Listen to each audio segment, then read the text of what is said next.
Eternal night stalks the cobbled streets of Duskfall, the dark jewel of the immortal Emperor's crown.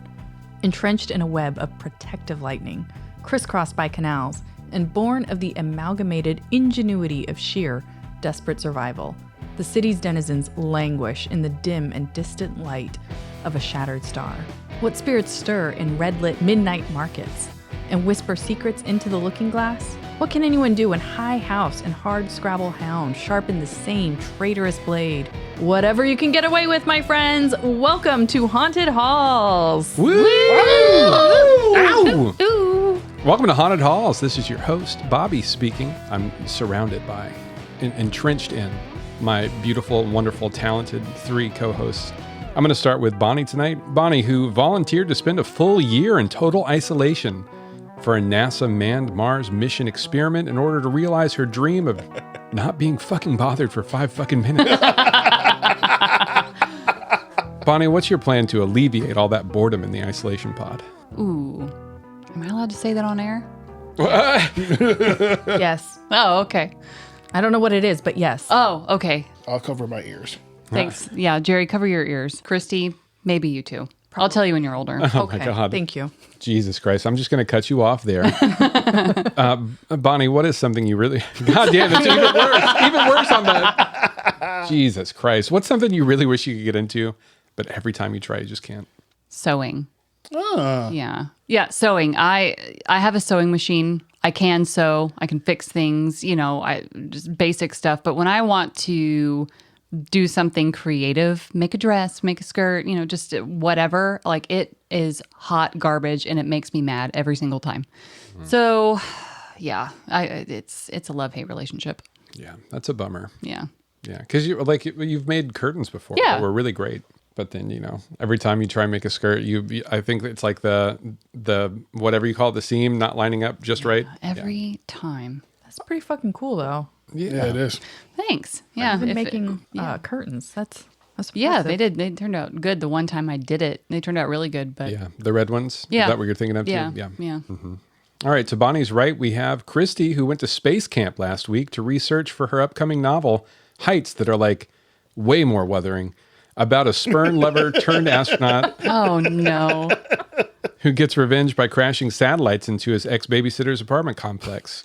Christy, was the masculinity as toxic as you were hoping? Oh, of course. Have you met Heathcliff? Man, I would read that book. Yeah. Oh, yeah. Yeah. Give it to me. For sure. You should do the same thing that what is it? Pride and Prejudice and Zombies. Yeah. I know. I was thinking of the same thing. Yep. Yeah. Wuthering Heights and Satellites. It even fucking rhymes. TM, you motherfuckers. No one TM. steals that. You better get to writing, Bobby. Published on hauntedhalls.com. Fuck off. You can't steal my idea. Chrissy. What's something you really wish you could get into, but every time you try, you just can't?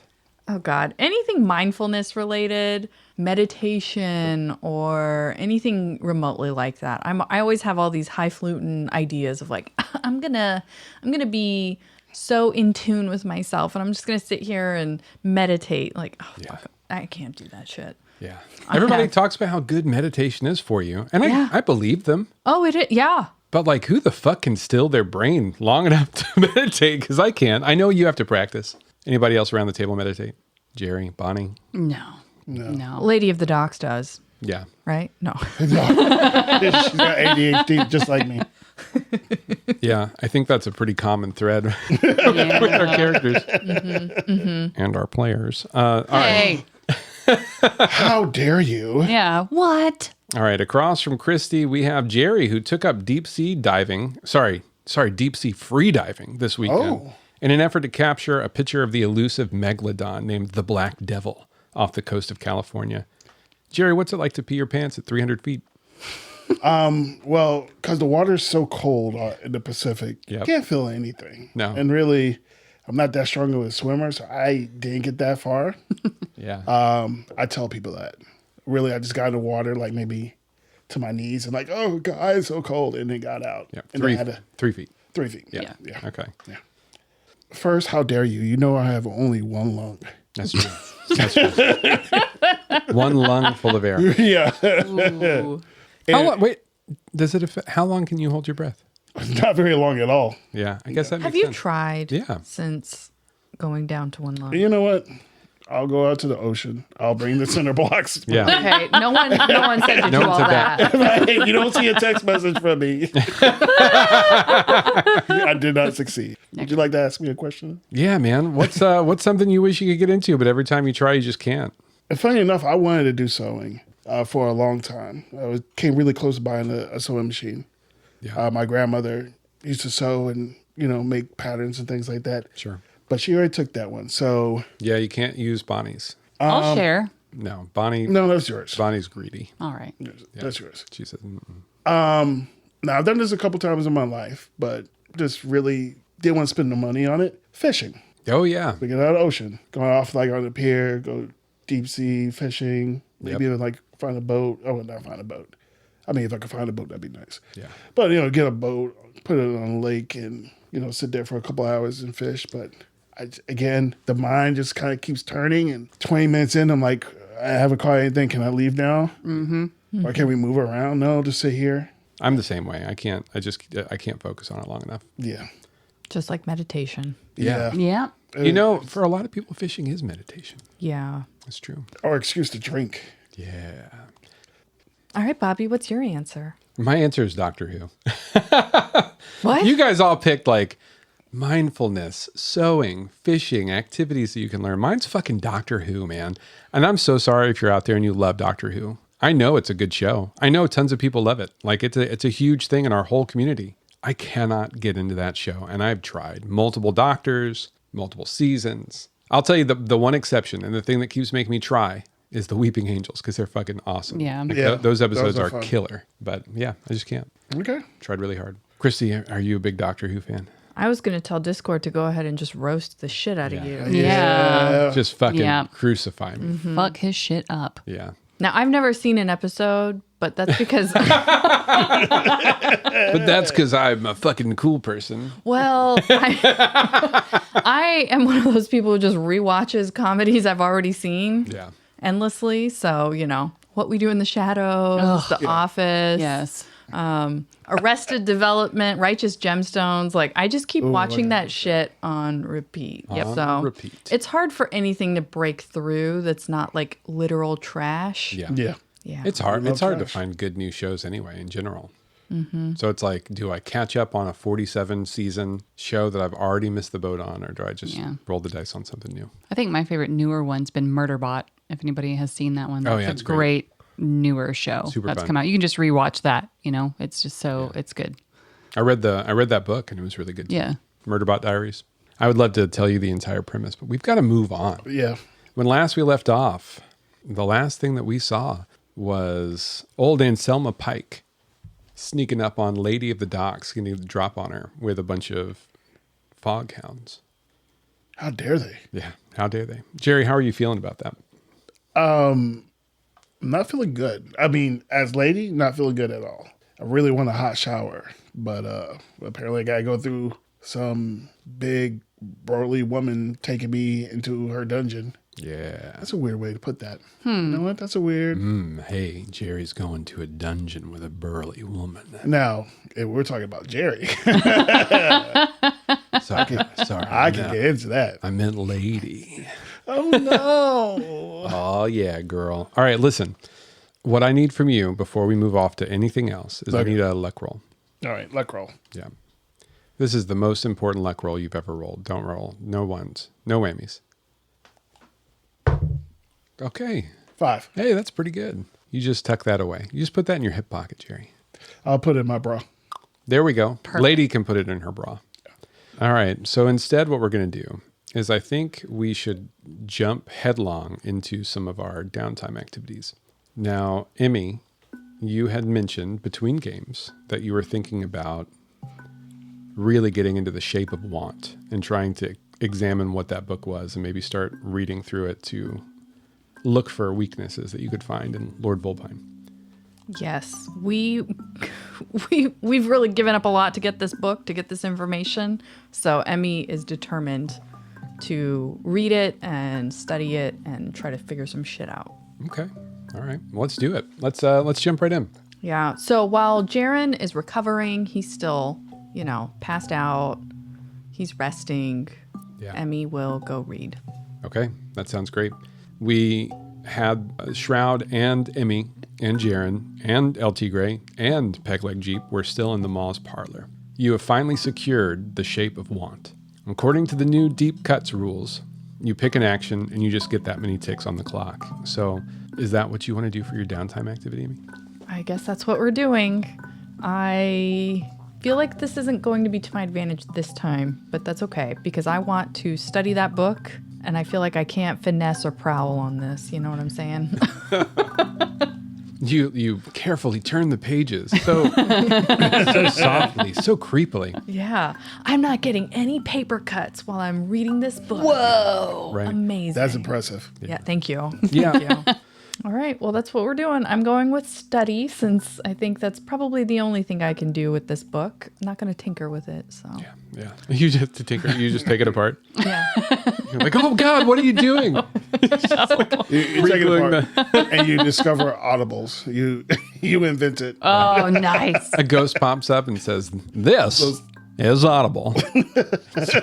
Starts reading the book to you. Everyone's like, ah. All right. Well, let's set the scene. So you're still in the parlor. The lights are dim. You've got what appears to be Shroud talking to herself in a corner. But you do see the gloves of the person, that was working on Jaren and is now kind of examining her hand, doing as much as she possibly can with the, like the blackened edges of her wrist. You have LT Gray kind of pacing around, looking at things, occasionally making himself a drink and availing himself of the Maw's extensive collection of whiskeys. And then you've got Pegleg Jeep, who appears to be stalking something outside in one of the anterior rooms with a brick in his hand. What is Emmy doing? Pegleg Jeep is out there getting dinner ready for all of us. Yes. He is working hard. He likes to That's take what care I of just everybody. Well, since the rest of them are busy, Emmy is going to pull out that book that we just got, that we just stole, and the Maw told us that this has all our answers, I guess, so... Yeah. Emmy's going to dive right in. She's going to be seated right next to Jaren, and she'll start reading. Tell me what Emmy's reading habits are. Like, how does she read books? Emmy is a very quick reader. She is looking for keywords. She's not going to sit there and she's not going to do this whole literary analysis, close reading kind of thing until she finds something that seems like it needs close analysis. Yeah. Okay. So the shape of want is, as you guys remember, I hope, bound in cracked leather. Doesn't look like any animal leather you've ever seen. Perhaps demon skin is what it was suggested. The edges of the pages are darkened as if thumbed by generations of hands. You read in silence, eyes moving with precision, absorbing each clinical fact about thirst, restraint, the mathematics of predation. It seems like it was written by somebody who really loved mathematics and the hard sciences. They talk about exsanguination and the ritual of feeding in terms of geometry, which is just really bizarre. Emmy, though, being pragmatic, probably skims over a lot of that. You're focusing on things like the margins, the rules, the patterns, the weaknesses that come out that you can pick out of these things. My notes here, my ridiculously overwritten notes are, if there's a shape to want, Emmy wants to learn what its angles are. So you're just trying to get into it. Normally I'd say, give me a roll, but we don't have to with deep cuts anymore. We're just going to kind of go straight to it. So go ahead and put a tick on that pie. I think Pegleg comes over at some point in time. It's like, oh, what you doing, Mum? We're doing a little research. Do you want to read the book too? Oh, you've been teaching my letters, but these look pretty complicated. Let me see here. Shape of want. Really close. Listen, something's moving out in the hall, and I think it's too big to be a rat, but it's probably too small to be a dog. I'm just going to kind of post out there and take care of it for you. You relax, Mum. What does that mean? Take care of it. We don't need to kill someone's pet. He pulls out the brick. He says, I'll try not to kill it. Maybe I'll just stun it. We could take a look. You need to be extra careful. You need to lower your voice, Mum. You're going to scare it. Come on, Pickles. Shroud's like, what if this is like what are y'all Pickles? scaring? Goy! And you hear scuffling out in the hallway. Something runs away. So, you done it now, Shroud. Thanks a lot. I was trying to help us. Help us what? was trying to take care of whatever it is that was sitting in the hole listening to us. My bad. Altigre says, come on over here, little brother. Let me make you one of these. It'll relax you down a little bit. Jingles his glass. Hopefully nobody's got any problem with that. Bonnie, what's Shroud doing while Emmy is reading? Shroud's starting to plan her next adventure to the, I keep wanting to say the Vulpine Manor, but it's not the Vulpine Manor yet. It's, right, but it's House Kellis, yeah. She's trying to plan her next trip over to House Kellis to just see what's going on, because, she's, of course, obsessed with House Kellis and hasn't been there in days. Right. And even with her hand, being missing and as painful as it is, that obsession is overpowering her desire to rest or whatever. She feels this desire to get over there and just see what's happening. Did she miss something? Who's there? What are they doing? Who are they talking to? That's right. You've been gone for almost 2 days. Yeah, I know. Out of the game. A lot could have happened. We don't see this all the time, but what's Shroud's fucking routine when it comes to surveillance on the Kellises? She, at this point, knows what their security routes are. She knows where the security guards are kind of patrolling whenever they change shifts, so where there are gaps there. And I think we addressed this too whenever Shroud went and scaled the wall that one time. It was just getting through the security. She knows it by heart. So she's kind of breaking it up around the manor. She's going to hit, like the bottom left side first and then the bottom right side and just kind of work her way around the manor, finding every nook and cranny, every secret that she can, just trying to unfold and uncover whatever she can and pilfer things here and there, move things around, just. You still focusing on this Grayson? Or is Rosalind your primary focus, or has it shifted to Vulpine? At the moment, she finds a lot of joy in just messing with Grayson. And so she will occasionally, try and sneak into his room and move his stuff around or steal his clothes or, that kind of thing. But that's fucking weird. I know. It's so super weird. Yeah. But that's what she likes to do. Yeah. So, or change his dresser drawer. So his underwear's, in the other drawer and, just crazy stuff. He probably knows something's up at this point. I'm sure he does. Yeah. I'm sure he does. But she can't help herself. It's compulsive, Right. Have to do it.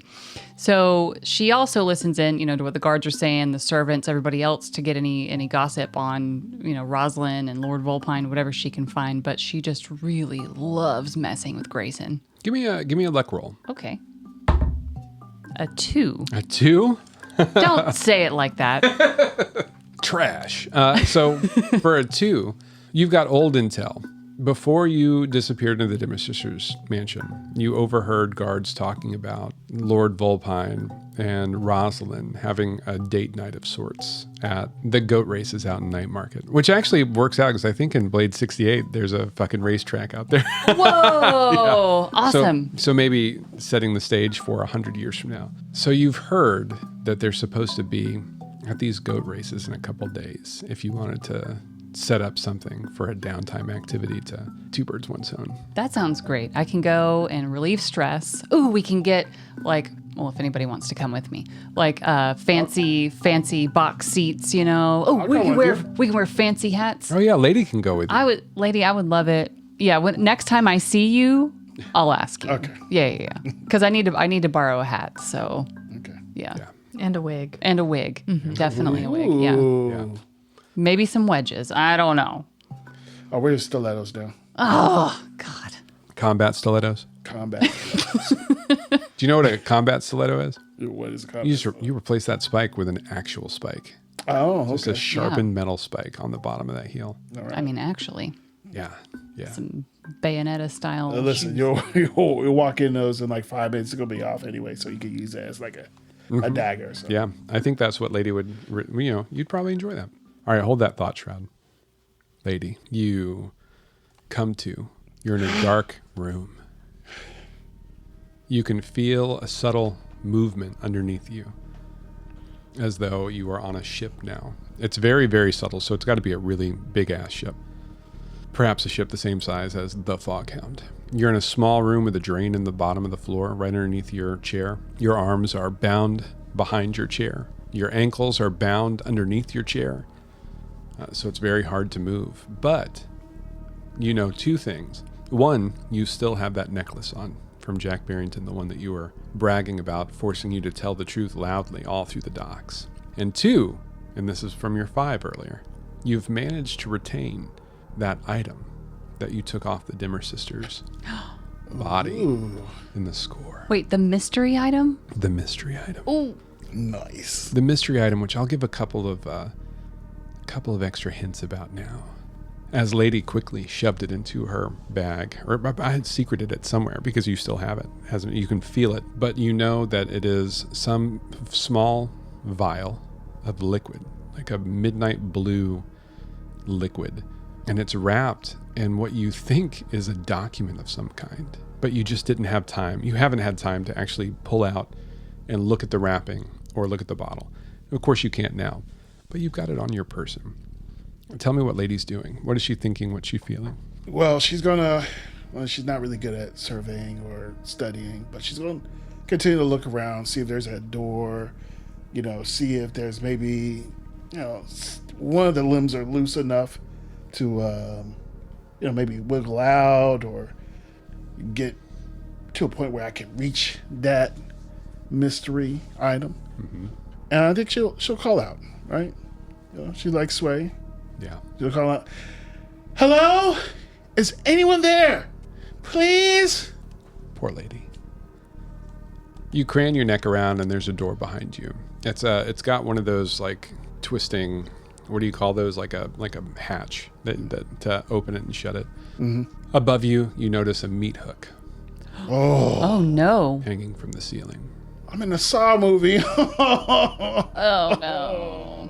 The door behind you opens in response to you calling out, and that massive woman ducks her head and comes into the room. She's still got her red gloves on with like what look like little fish hook barbs sticking out of the knuckles. She walks around in front of you, and she taps her ear right in front of you, and you can see that there's wax shoved into it. And she says in an exaggeratedly loud voice, "Yes, we've done our research on you. Your tricks won't work on me, Lady of the Docks." I couldn't pull a trick on you right now if I wanted to. "Oh, double entendre. That's real cute." She points up at the hook above you and she says, "Now that I've got you all to myself, lady, I've got ways of making you talk, but I don't need to do that, do I?" You don't. Just whatever you want to know, I will tell you. Please, just let me go. I just want to go home. I know you will. You were bragging like the dumbest cow I've ever seen about that necklace cursing you. You couldn't tell a lie right now if you wanted to, could you? I can't. And calling me a cow is very hurtful. She says, "Well, we're going to take advantage of that, you and me. Speak up nice and loud so I can hear you through the wax." Just take the wax out. And she reaches down and grabs a fistful of your hair, brings your face close to hers, and she says, "Tell me a way to get to those monks that's not going to get my people killed." Okay. Tell the truth. I don't want to tell you. Just a smack. Under 6 towers. Under 6 towers, there's a path to get to them, and we're the only ones that know. That's it. Just please, just let me go. This is a little trust exercise. I'm going to send a team, and if something bad happens to them, something worse is going to happen to you. Well, I just told you that you won't find the path. You're going to need somebody. Just take me with you, and I will guide them. That's funny, Lady of the Docks. Absolutely not. I'll tell you what I will do is I'll bring a map of the underside of 6 towers, and you can draw exactly where we have to go. Here's what I want. I want that fucking reconciler that you and your lot worship. I want their means of production. I want all those fucking monks dead, except for whichever ones have to stay behind to brew the beer itself. And that's what you're going to deliver to me. And then when we're done, you're going to deliver to me the other 3 of your little crew. And I'm going to bring their heads. I'm going to put them right in front of you on this floor. And by the time I'm done, you're going to thank me for the privilege of seeing them one more time. Don't hurt my friends. I'll do anything, please. Oh, I know. I know you will. You know what we're going to do? I don't know if I can trust you. I know you got that necklace on, but we're going to let hunger loosen up your resistance just a little bit. So I'll see you in a couple days, sweetheart. I'm going to have that map. You better be ready to talk. And she walks out. What do you want to do? Any actions you want to try and take? Let's start a friendly little clock. You and me, Jerry. Okay. Called Lady Freeze Herself. Okay. Is she out of the room? She's out of the room. Ah, fucking bitch. Yeah. I'm already skinny. I don't need to get skinnier. Snatched. I'm snatched. All right, now I'm just kind of looking around like, fuck, okay, I bought myself some time. God. All right, and I'll first try to get my left hand loose. Okay. So I'll start twisting and, things like that. I can't use a flashback at this moment, right? Nah. Yeah. Give me an action, though. I'll give you an action. All right, I'm going to use some finesse. Ooh. All right, instead of finesse, I'm going to use prowl. So you can be nice and sneaky about it. Nice and sneaky. I would also accept finesse is great. Wreck would be fine, although it might show a lot of, but prowl's really good. Go ahead and tell me how. Tell me how you're doing it. Okay. You roll it first. Well, real quick, don't tell me what you rolled. I mean, I can hear from the grunt that it wasn't positive. But if we want this to be Lady's downtime activity, she's starting a long-term project, bust her ass out of jail. By deep cut rules, you could just take 2 ticks on that clock. Okay. Mm-hmm. Does that sound good to everybody else? That sounds good. Okay. So by the doing work and the scoundrel activities, you get 2 because you chose finesse. Okay. All right, tell me what it looks like. What are you doing? Well, this is probably going to be more like a prowl, but... Oh, sorry. Duh. Yeah, you said prowl. Yeah. Yep. I'm gonna try my best to break a finger. Or dislocate a finger. Ooh. That way it can make it smaller, like squeeze out of those bindings. So You dislocate a finger. yeah. So I start with like the pinky, and I don't break it, but it's definitely not where it should be, and Yeah. I'm just holding back like tears and things like that, and thinking what I'm gonna do to these rat bastards when I get out. Hell yeah. Lady's such a survivor. Yeah. I love that about Lady. That she's a survivor. We're all survivors. We live in You're Dust all survivors, but it's like if like in your different ways, right? If you were stuck in the Dimmer Sisters' house, Shroud would be the survivor that you'd rely on. Like almost every other score, Emmy is like that leader survivor. But if the city was hit by a fucking nuke and you had to scrabble over the scraps of civilization, You're calling her a cockroach. Oh yeah, in the most complimentary way possible. and I appreciate it. Thank you so much. Yeah, I see know? it. I Yeah. see it. Yeah. The survivor kind of way. Yeah, I think like Lady is a deep down beast of a survivor. All right, so we leave Lady for the time being Okay. with a broken finger, 2 ticks on a clock to get that left arm free. Something special in her pocket that nobody knows about. Not even her. You don't even know what it does, but it might be useful. You might have to try and do like a tune or a study or something that you've never done before. Hell yeah. But we leave you in that dark, hopeless place. But Lady's not hopeless because she's a survivor. And I will say for everybody out, and Jerry, I hope you don't think I'm treating poor Lady unfairly, but at the end of the last one, we did roll I think it's called a reprisal. So I took a lot of license with what a reprisal can be under complications after a score wraps. Poor Lady. Oh, it's fine. We live in Dustfall. This is a grimy, dark place. I just don't want you These to things feel happen. like I've been like, you have to, you're now totally fucked. No, Yeah. not at all. Okay, so we drill back. We zoom out through the walls, the metal walls around Lady. You see bustling corridors of men in fog coats and sailors' caps, and kind of goes back, and we see a huge ship out in the middle of the void sea, far off. Duskfall's lights are dim and distant, just like the light of that shattered star. And then we pick up, zoom back down over 6 towers and to the top of one of those titular 6 towers. And we're right back into the Moss place. Is there anything y'all want to do before we transition back to the bar? Emmy will go up to the gloved surgeon. Lady Vera. Thank you, Lady Vera. Yeah. And it's okay if she talks to Lady Vera, right? Like, she's a ghost, but like... No one's here to stop you. All right. She's going to walk over there. I mean, she's very somber.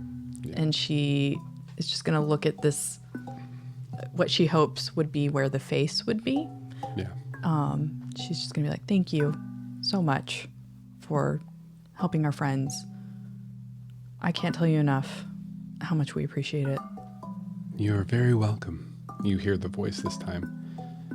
You can't tell if it takes her a level of effort to do this or not, but she does manifest right in front of you. And you now can see that angular face, that well-dressed, almost like noble, bearing this woman. She's tall, slender. She's dressed halfway like she's ready to go to a party and halfway like she's, dressed up for surgery. Like that's those gloves that were kind of floating through the room. And she says, "Of course it was my master's bidding, but I do enjoy when I get to help people. Please feel free to come back if you need to." Thank you. Emmy is going to go... Well, she's just going to say, thank you. I really appreciate it. And I'm just going to go check on Pegleg. And she walks out of the room to where Pegleg Jeep is. And I would like to take a roll to see if I can pick up on whatever the hell Pegleg Jeep is searching for out here. All right. What action are we thinking? Hunt. Oh, that's a good one. Emmy almost never uses hunt. Because Emmy has no ticks in hunt. Nice. That's okay. So, that's good. So in, what was it, 68? Blade 68. Thank you. Yeah, hey, bring us to school, Christy. So from my understanding of these rules, if I try something that I don't have a tick in, I get to put a little, I get some experience in that, right? That's right. So in Blade 68, once per session, just like in this one, in deep cuts and regular Blades in the Dark, you get an experience whenever you do a desperate action. In Blade 68, once per session, if you roll one of your... Or no, I don't even think it's once per session. I think it's every time you do it. If you roll something that you have 0 dots in, which means you're rolling 2 dice and taking the lower, right? Which is rough. But your character grows. And I love it so much that I think we're going to adopt the rule for this because it's really cool. And... it freely says you can intermingle those rules. So, yeah, hell yeah. Give me the roll and then tell me how you're going about it. So, Emmy is going to kind of creep. I mean, she's definitely got that prowl and finesse, so she can do that part quietly at least and just kind of follow where Pegleg is. And she's checking out the corners and really trying to figure out what's going on around there. She's also got some burglary gear. Okay. So she's silencing some things with some oil. She's making sure that nothing is going to be surprised or nothing is going to be alerted to her presence. All right. Sounds good. Give me the roll. Okay. A 2. Aw. That's not bad. Ooh. For something you don't... I mean, it is bad. It's a failure. But it gives us the opportunity. Pegleg Jeep says... "Oi, Mum, you're good at being quiet. I do respect someone who can move quietly in the corridors of our civilization. But what you're not doing here is you gotta get your mind into the mind of the beast. Something prowls these corridors. I can feel it in my bricks. What you have to do is you've got to look at where you think it's going to be, and you've got to listen for what you think it's going to sound like. Like this, Mum." And he just screws up his little face in concentration for a second. Long enough that maybe Emmy in her rolled a 2-ness. It's like, "What are we?" And he's like, "Oh, hold on, Mum. It's, you can hear it in the rustling of feathers. I'll hear it in the clicky-clack of a beak somewhere. Something out here is not what it seems to be." And then sure enough, like you, in the silence of the outside thing, you can hear maybe Shroud quietly talking to Lady Vera inside. Maybe you hear Jaren groan, but then you hear like a outside of the window. You hear like a beak kind of clicking against stone briefly, and he's like, "Oh, there it is. Quiet now, Mum." And he throws a brick, and just so fast, you don't even know, like it's not in his hand yet, and then it's in his hand, and it glances off of a bar of one of the windows of this tower, sails right out. You know, you probably think like, oh fuck, it's gonna kill somebody down.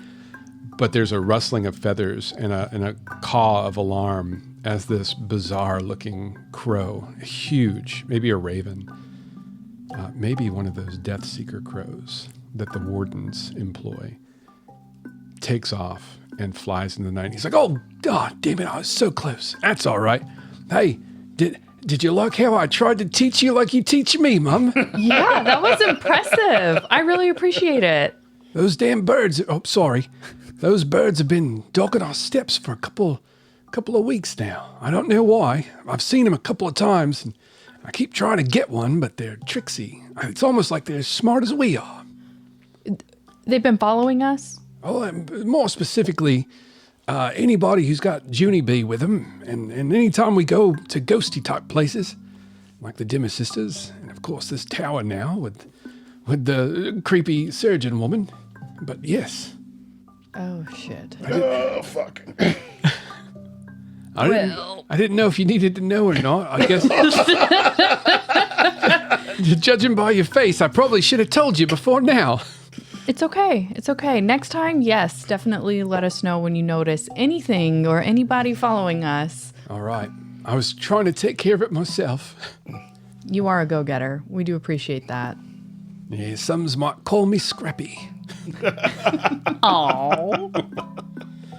All right. But yeah, so he leads you back into the parlor. And anybody else? Shroud, anything you want to do before we leave? No, Shroud's really been enjoying just talking to Lady Vera. It probably helps a lot. Like she's taking your mind off of, at this point, the drug has helped you get over the pain, but you know, it's the thought of losing a hand. Right. You know, so absolutely. And Shroud's trying to ask a lot of questions about the portal, or even get an idea of where Lady Vera and the mall are from. You know, is it a different time, different dimension? You know, what is it? But I don't think she's really gleaned a whole lot of definitive information yet. But she's trying, and actually really enjoying her conversation with Lady Vera too. Yeah. So that's what she's doing. You know, I've had you do, like, we've rolled a lot of luck rolls tonight, but give me one more luck roll. Unless you want to spend a whole ass downtime activity and start a clock to try and figure out like the origin of the maw and Lady Vera. It's up to you. I could do a luck and give you a little splash, or we could do a full ass clock and really kind of dive into it. Let's do a luck roll for now. Okay. Right. And I say that because Shroud, she's here, and she's just kind of taking advantage of being here, you know, and not really thinking past that. So. All right. Luck it up. All right. 6. Damn. Oh, yeah. Damn. Give it to me. All right. I'll say that over the course of the conversation, Lady Vera drops some things that you probably find shocking. It seems like she references things like the blue sky. And since you've been alive, and since anybody that you know has been alive, and even since the ghosts, the oldest ones that you've talked to, have been around, Dustfall has had a shattered sky.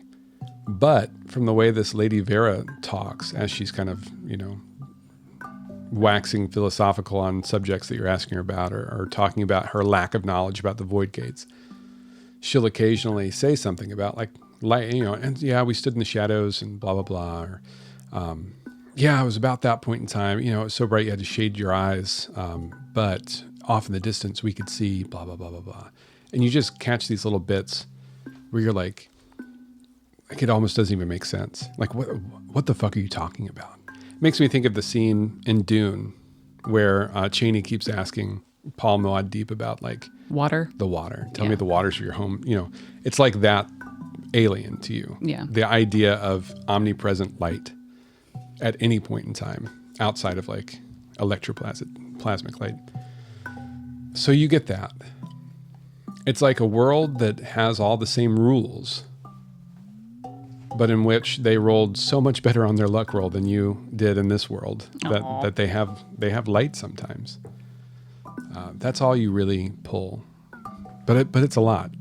It's definitive proof. I think Shroud has definitive proof that the Maw, Lady Vera, and maybe Jack Barrington also are from a different wind, a different where, a different wind. Interesting. Yeah, she's gonna definitely ponder that. And maybe even talk to you guys a little bit about it later. I'm sure it's going to be on her mind quite a bit. Mm-hmm. I mean, there's always rumors of these people. They're like outsiders that are amongst the population, but it's like tabloid stuff, like ink rakes write articles every couple months about like, oh, the visitors or whatever. But the vast majority of the population discounts that, like, not real. It's Right. like Sasquatch, right? Whatever. But now it is real. And probably somewhere in Shroud's mind, you're like thinking about all the different articles you've seen and you're wondering like, are they real? Maybe you should get a hold of that ink rake buddy that you guys had way back when. Yeah, one thing that's really messing with her is she keeps thinking about her hand that's missing and if it's under a blue sky right now. Ooh. And for some reason, she just kind of keeps going back to that, and it just kind of not messes with her, but it makes her deeply curious, Yeah. It's thought-provoking. Your severed hand is getting a sunburn. Yeah, but she wouldn't know. Like, she wouldn't know, know, but she was just wondering if it is under, in fact, a blue sky, what Yeah. her own hand, Right. Brent Brentley is the name of the ink rake if you want to look him up later. Right. And ask him about whether or not your hand might be under a blue sky. Yeah. That's an interesting way to put that. I like how Shroud's brain goes there. Like wondering what's going on with your severed hand. I mean, someone has to. Yeah. Pegleg's like, it's probably been eaten by a rat. He's probably right. They eat everything. I saw him eat a whole urchin boy one time. It was not pretty. Oh. Not pretty at all. Emmy's going to turn to him and she's going to say, I've been talking to someone. Dr. Schmidt is his name. I think you might benefit from talking to him about some of these things. Well, what are you trying to say, Mom? I'm talking to you about him right now. Yeah, but someone who knows how to help people who have dealt with some really awful things. I don't know how to do that. Oh, I don't. It seems like that would be very uncomfortable. I'm not good at opening up to people. It's only because you've shown me such kindness, Mom. Aww. I don't like to say it like that because if you said something like that on the street, you'd get your ass jumped. Yeah. No, I understand that. So I feel safe in this room. Well, that's good. That's good. Maybe we can keep sharing then. You think this Dr. Schmidt would be nice? Yeah, I've met him. He is nice. He's helped me deal with some things. Well, how do you know him? Where'd you meet him? I found him soon after I got back from Scotland. After the war. You was in the Unity War, right, Mum? Yeah, I hate that name, but yes. I feel like the Unity War is probably a lot like the streets. It's not pretty and nobody wants to talk about it. Right. Exactly. But some things, if we bottle it up, it hurts. And it helps to get it out. And sometimes we need to talk about it with someone who has studied things. And I don't know, this guy, I think he's breaking new ground. He's learning things that we haven't quite figured out yet. And it might be helpful to talk to him. You think maybe he knows how to hunt the things that haunt the corridors of my head? Yeah. Is that a way to think about it? Yeah, I think so. I think you should tell Lady about Dr. Schmidt. Oh, yes. I definitely agree with you. And Shroud, too. Oh, yeah, maybe Shroud as well. Yeah, all of us. Don't let her hear you. She's right over there, Mum. Yes. I know you're not used to hunting yet. Good point. I'm not good at this. What are y'all whispering about? Oh, nothing, Mum. Nothing at all. Just talking about one of my friends. We about ready to get out of here, brother? This place kind of gives me the creeps. No offense, Lady Vera. Yeah, thank you again, Lady Vera. If you really mean it, that we can come back to you because we don't want to impose. She says, my lord has imposed a price of 1 coin to avail yourself of my services. He chafes under giving away things for free, but that's not so high a price to pay for good medical service, which I can render. Yeah, that's fair. That is fair. I have a feeling you don't really care about coin. What's a payment that you're interested in? Oh. Not to give to the mob, but you. Bobby's face just lit up like a Christmas tree. She says, oh, I would perhaps give me a moment to think about it. But if your friend Shroud there is as talented as the Ma seemed to hint that she was, perhaps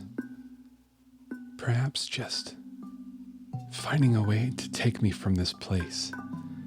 I'm locked into the place that the Ma puts me, and I can't get away.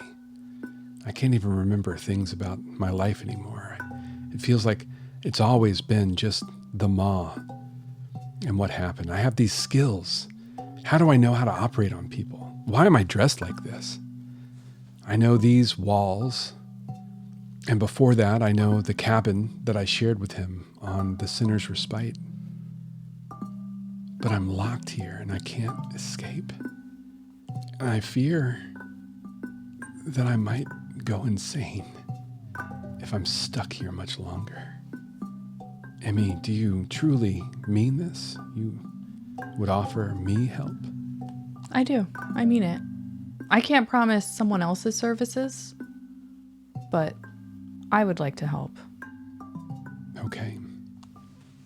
You always will have the highest level of medical service from me, if that's the case.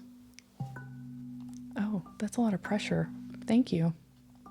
Don't get hurt. Shroud's gonna look between them kind of dumbfounded. What did I just do? Yeah, I know, like, exactly. Like, what did you just do? Yeah. But, you know, she wants to ask, like, what do you mean? What do you want me to do? But she can't, articulate that. So she's just going to kind of look between the two of you and just freeze. That's a big thing that Shroud does not currently know a lot about, right? Right. So that's interesting. There's probably a little tiny element of Shroud remembering seeing the Ma preparing to summon a demon in the middle of the streets. Well, yeah. Yes. And just the sheer amount of competence that character happens to have. And do you want to be on the other end of that? I don't know. It's interesting. I can't wait to explore it. Yeah. Nom, nom, nom, nom, nom. On the other hand, her invisible peacock feathers are ruffling right now, So it's intriguing. All right. That's excellent. Okay. I think what I'm going to do then before we get back to the bar is we're going to switch back over to Lady one last time this episode. Lady has fallen into a fitful sleep, trying to keep up her strength. And you hear a voice in your head, the one that you've been hearing for a day or two now.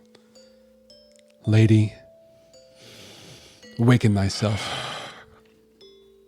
What do you want? I did not hitchhike in your psyche for us to be stuck in a dark room. You must continue to try and escape, lady. I've already broken one finger. Let me rest so I can do what I have to do to get out of here. Let us make a deal, you and I. A devil's bargain. Go on. I need you to get your hand free. I can dull the pain that you would feel for as long as you need me to, in order to wrench the rest of those fingers in such a way that you could get out of your bindings. In return, I'll tell you what it is you took from the Dimmer Sisters' house. Free thyself, and in so doing, free me.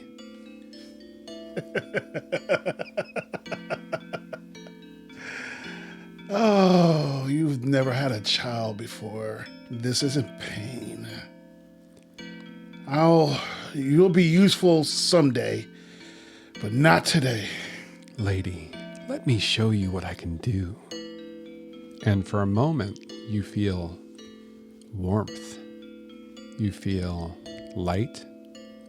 You feel the sensation of a warm shower washing down over you. You can smell the steam in the air.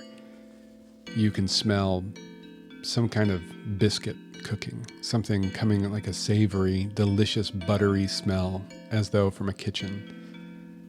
And she says, I'm in here. I can see your whole psyche, lady. I can see all the fragmentary pieces of you. I'm hopping back and forth on them like a puppet master fixing strings to a marionette.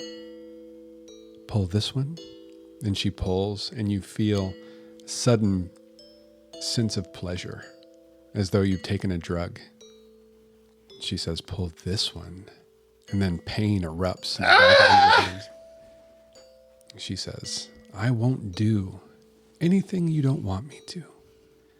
There are strictures that keep me from taking your body and doing with it what I will. But if you work with me, I can make your experiences much better, Lady of the Docks. I can give you that luxury you crave without ever having to spend coin on it. I just need you to get me out of this room. I've been stuck in a room for hundreds of years. What say you? Just give me. It's so tempting. Can I feel that warm shower again, please? Oh, I think so. And you have that feeling of warmth spread through you. Oh, that's nice.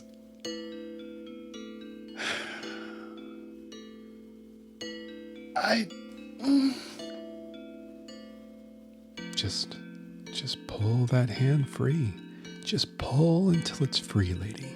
That's all you have to do. No, you're not. No, you're not going to tempt me. I've been through worse. Don't you want to know what's in that bottle in your pocket? I'm going to find out soon enough. And you can wait a couple more days since you've been waiting in your coffin for decades. You let me know when the hunger gets too much. I'll help you weather it. I'll take away your hunger. I'll replace it with a different kind. We'll get out of here, I promise you. I can help you get your revenge on that woman who put us in here. You just tell me when you're ready, lady. Now that's very tempting. I'll let you know the moment I'm ready. And we'll see you next week. Oh! What? But we're ready right now. Oh. Yeah, that actually got me. That one got me. Gotcha. All right, we've been Haunted Halls. Thank you so much for listening. We will see you next week. Bye. Haunted Halls is a production of WSC Media. Bobby White is your host, with Jerry, Christy, and Bonnie voicing our scoundrel protagonists. Introductory song by Josh Wagner, Toby Bradner, Brandon O'Connor, with additional music by Bobby White. For more information, catch us on hauntedhalls.com, spelled Hauls. And if you like what you've been hearing, please support us on our Patreon.